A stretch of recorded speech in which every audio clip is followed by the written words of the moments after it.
नमो सिद्धाणं नमो आयर्याणं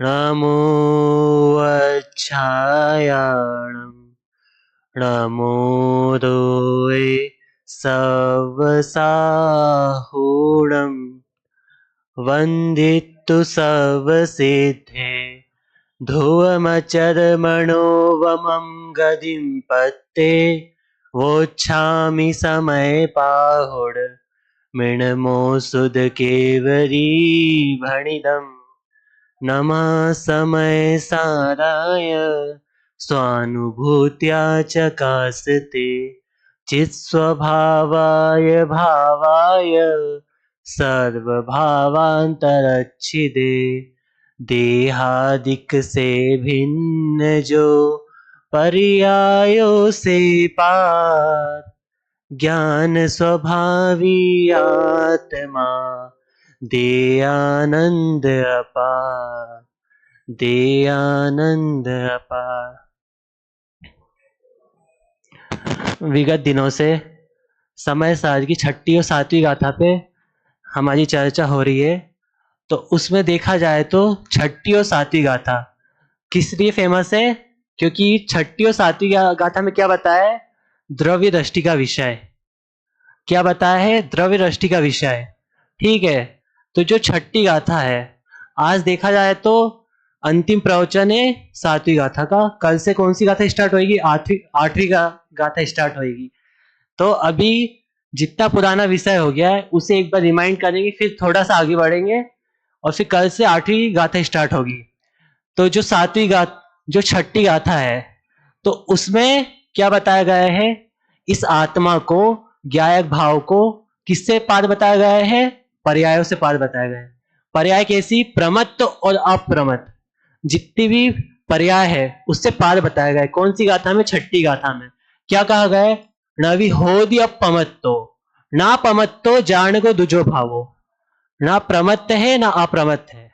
कैसा है? बस एक ज्ञायक भाव है। कैसा है? सिर्फ एक ज्ञायक भाव है। और उसकी ही टीका में फिर आचार्य बताते हैं कि जो उसमें कहते हैं कि प्रमत्त और अप्रमत्त, इन दोनों तरह की पर्याय है। जितनी पर्याय है उससे जो ज्ञायक भाव है वह कैसा है? पार है, भिन्न है। ठीक है, फिर जो टीका है, तो टीका में नई बात उठाते हैं आचार्य कि जो ज्ञेय ज्ञायक संबंध है आत्मा और पद ज्ञेयों में या ज्ञेय में जो संबंध है, तो ज्ञेय ज्ञायक संबंध है, उससे क्या आती है? अशुद्धता आती है। कैसे?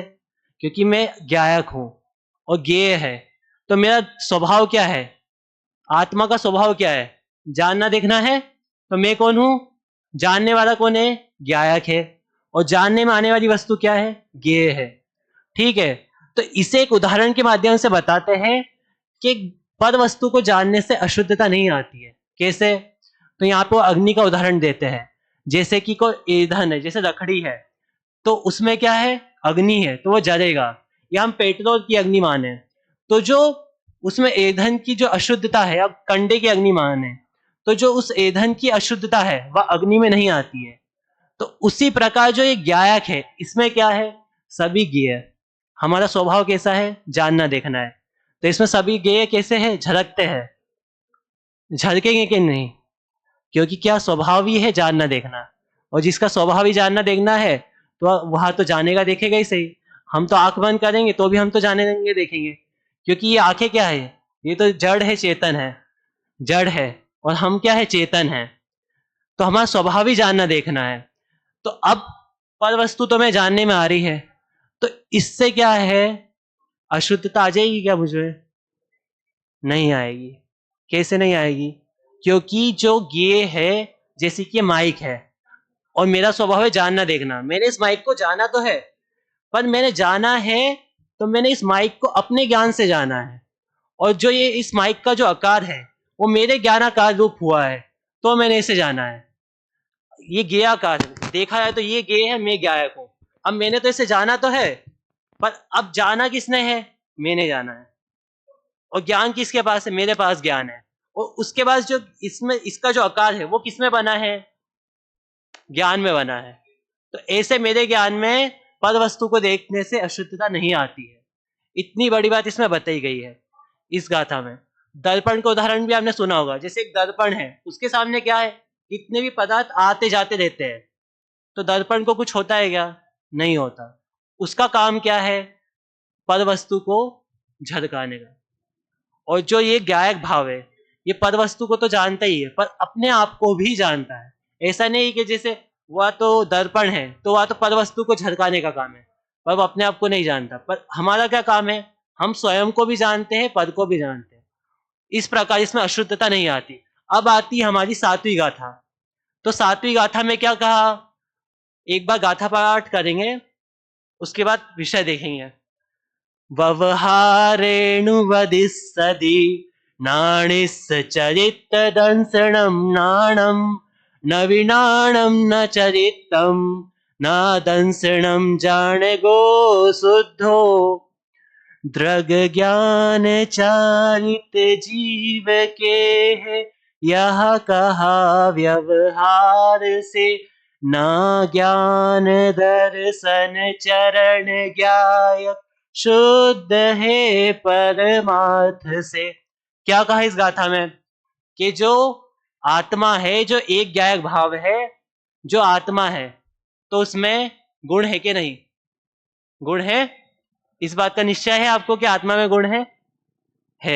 तो पहली पंक्ति में कहते हैं कि व्यवहार से आत्मा में है, दर्शन भी है, ज्ञान भी है, चारित्र भी है। व्यवहार से है दर्शन, ज्ञान, चारित्र।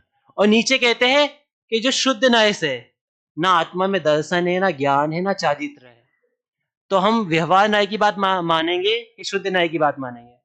शुद्ध न्याय की मानेंगे। तो शुद्ध न्याय तो कहता है कि आत्मा में दर्शन नहीं, ज्ञान नहीं, चारित्र नहीं है। तो जब आत्मा में ज्ञान, दर्शन, चारित्र नहीं है, तो फिर तो आप तो जड़ हो गए ना। आप जड़ हो के चेतन हो, जड़ हो के चेतन हो, चेतन हो आप तो। और शुद्ध न्याय तो कह रहा है कि आत्मा में ज्ञान भी नहीं है, दर्शन भी नहीं, चारित्र भी नहीं है। तो अपेक्षा सहित है। जब हम जैसे आत्मा में कितने अनंत गुण है, हम भेद करेंगे आत्मा कैसा है, ज्ञान, दर्शन, चारित्र। आत्मा में क्या है? ज्ञान है, दर्शन है, चारित्र है। जब उसमें भेद करेंगे तो वह कैसा हो जाएगा?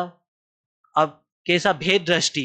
तो उसमें क्या है कि व्यवहार का काम होता है कि जब हम किसी भी अभेद वस्तु में भेद करते हैं तो वह व्यवहार बन जाता है, यह व्यवहार का काम है। तो जब हम आत्मा में भेद करेंगे, आत्मा तो एक अखंड है। आप कैसे है? एक अखंड है। आपके अलग अलग पार्ट्स है क्या? कुछ आपको दिख रहा है अलग कि एक पार्ट यहाँ पड़ा है, एक यहाँ देखा है, तो अखंड ही है। पर हम उसमें भेद खड़े करेंगे तो फिर कैसा हो जाएगा? आत्मा कौन से न्याय का विषय बनेगा? व्यवहार न्याय का विषय बनेगा। और जब उसे अखंड देखेंगे तो कैसा, किस न्याय का विषय बनेगा? तो यहाँ पे जो शुद्ध न्याय से कहा गया है कि आत्मा में ज्ञान भी नहीं है, दर्शन भी नहीं है, चारित्र भी नहीं है, उसकी अपेक्षा क्या है कि आत्मा में कोई अलग आत्मा नहीं है जिसमें एक में ज्ञान हो, एक में दर्शन हो, एक में चारित्र हो। एक ही आत्मा है, उसमें ज्ञान भी है, दर्शन भी है, चारित्र भी है। तीनों चीज अभेद रूप से, मतलब अब यहाँ तो तीन ही गिनाई है, तीन नहीं, अनंत है, और वो भी अभेद रूप से एक ही वस्तु में। इस प्रकार इसमें बताया गया है कि आत्मा गुण भेद से भी भिन्न है।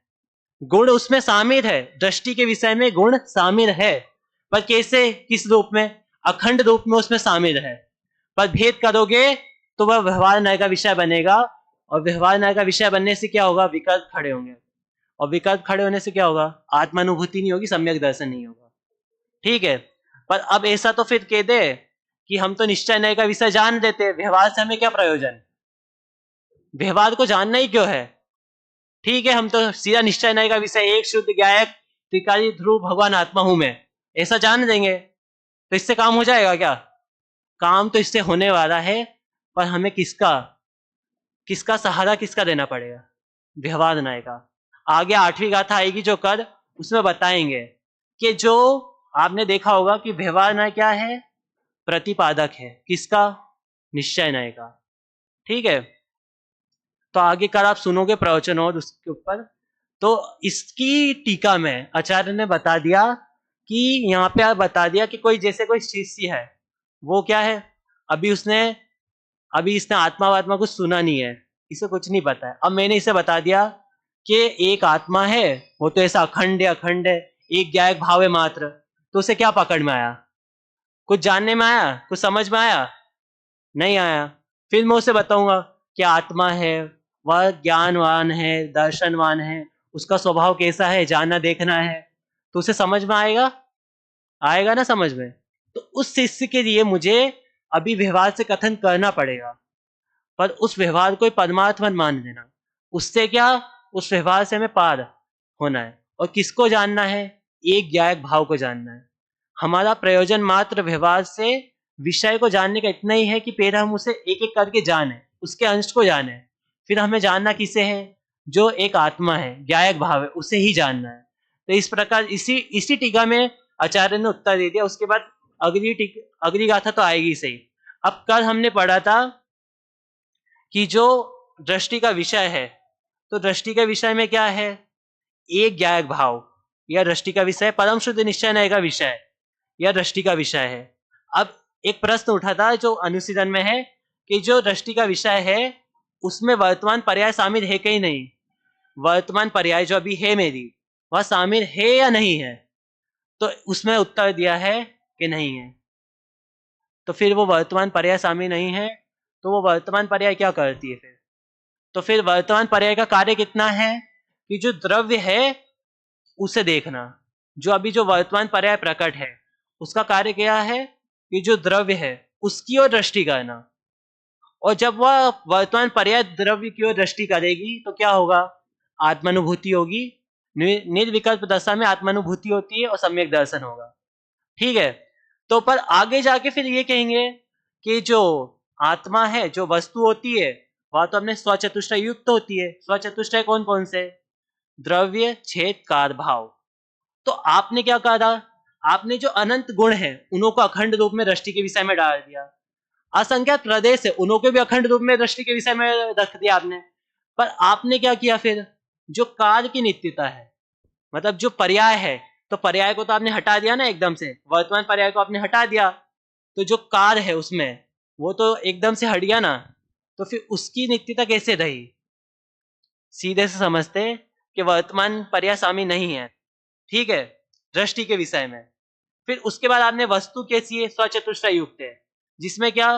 द्रव्य, छेद, कार, भाव, चारों चीजें आ गई। फिर उसके बाद चार में अपन ने क्या करा कि जो गुण है, तो अनंत गुण शामिल है दृष्टि के विषय में है। जो उसके असंख्यात प्रदेश है वे भी शामिल है। तो ऐसे क्षेत्र और गुण और वस्तु द्रव्य तो स्वयं है ही सही। अब उसके बाद बचा कौन सा? कार। तो कार में आपने वर्तमान पर्याय हटा दी तो खंड पड़ गया, जबकि वस्तु में ऐसा खंड नहीं होता है। तो ये हमें बताना है। तो इसमें बताया है कि जो वर्तमान पर्याय है वह तो इसमें शामिल नहीं है, जो हमने आगे पढ़ा। पर जो वर्तमान पर्याय, जो प्रवाह है पर्याय का, एक पर्याय नहीं देनी हमें दृष्टि के विषय में। जो प्रवाह और अनंत पर्याय का वो भी नहीं देना कि अनंत पर्याय की अभेदता।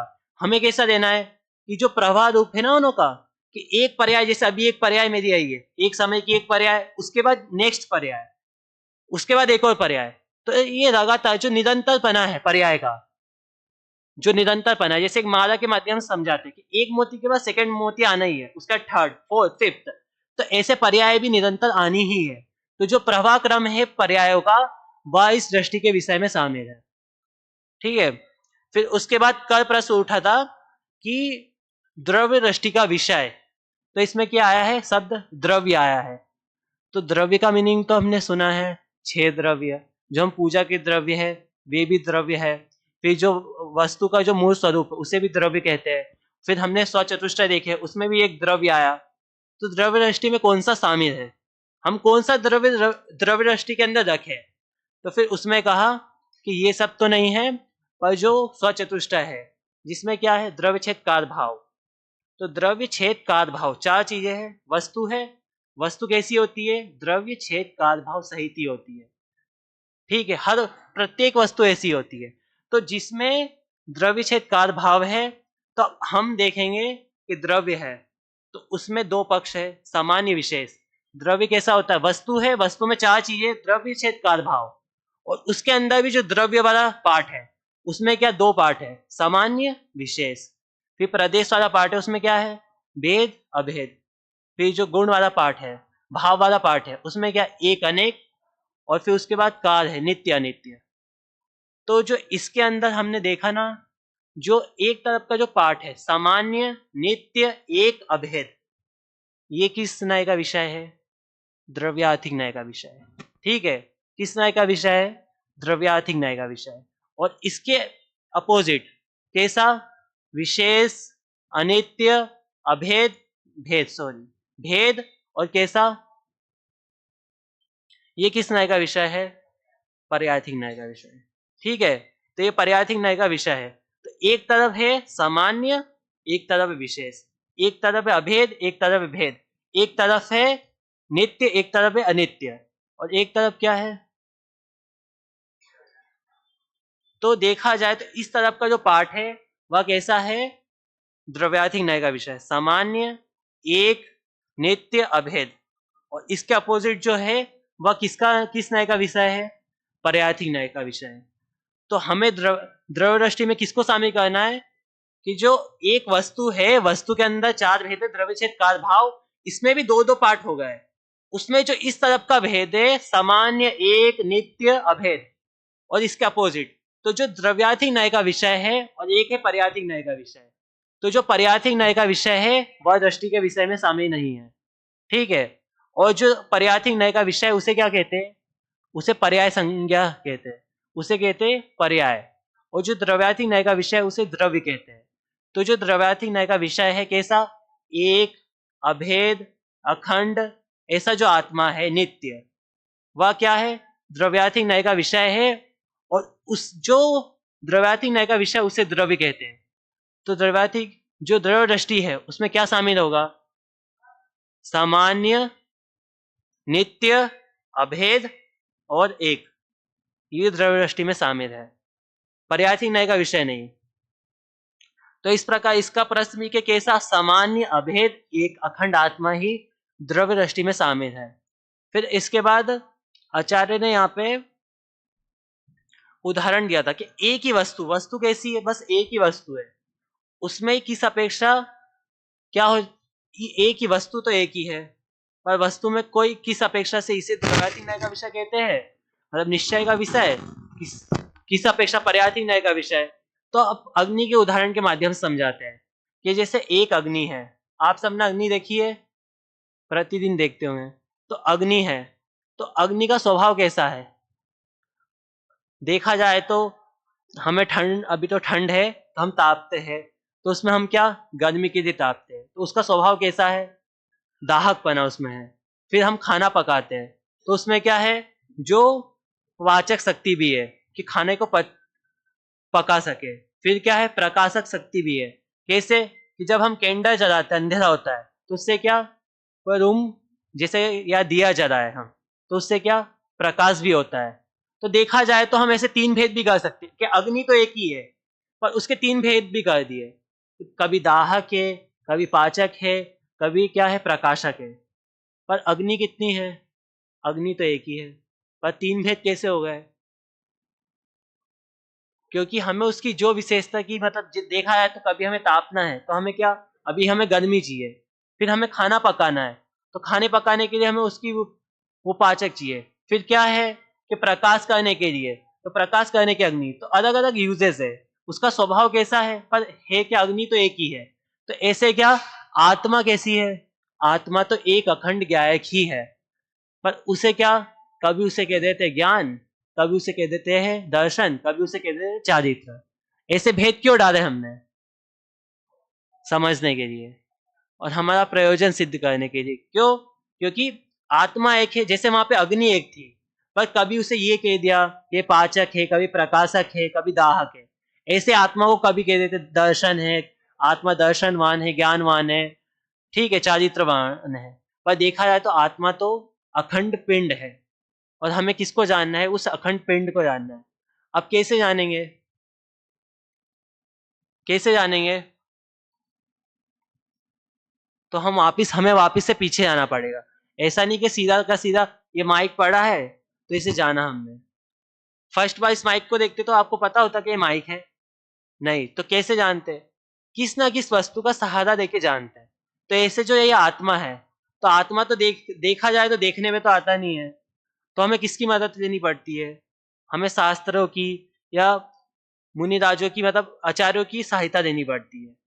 तो हमें एक एक करके इसके माध्यम से हम जानते हैं, फिर उसके बाद हमें अपने स्वानुभव का विषय उसे बनाना है।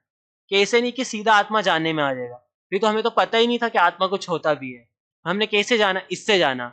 अब इससे जानने के बाद कहाँ जाना है, उसे अपने स्वानुभव का विषय बनाना है। तो देखा जाए तो द्रव्य दृष्टि का विषय इतना ही है कि एक अखंड आत्मा को जानना है, और एक अखंड आत्मा को जानने का प्रयोजन भी आगे आगे बता देंगे कि उसे हम कैसे जाने। उसे हमें व्यवहार से जानना पड़ेगा, क्योंकि व्यवहार का काम ही यह है कि वह निश्चय को बताए। अब वह कैसे निश्चय को बताएगा, यह आपको कल के प्रवचन में पता चलेगा। ठीक है, तो हमें आज के लिए इतना ही। अब देखा जाए तो आप सब इतना समझ में आया वो तो पता नहीं, पर आपने सबने कोशिश तो की होगी, और मैंने भी कोशिश तो की है कि समझ आप सबको समझा सकूं और खुद भी समझ सकूं। तो इसी मंगल भावना से कि आप सबको ये बात समझ में आए और मुझे भी समझ में जितनी आई है, इसी मंगल भावना से आज की वाणी को विराम।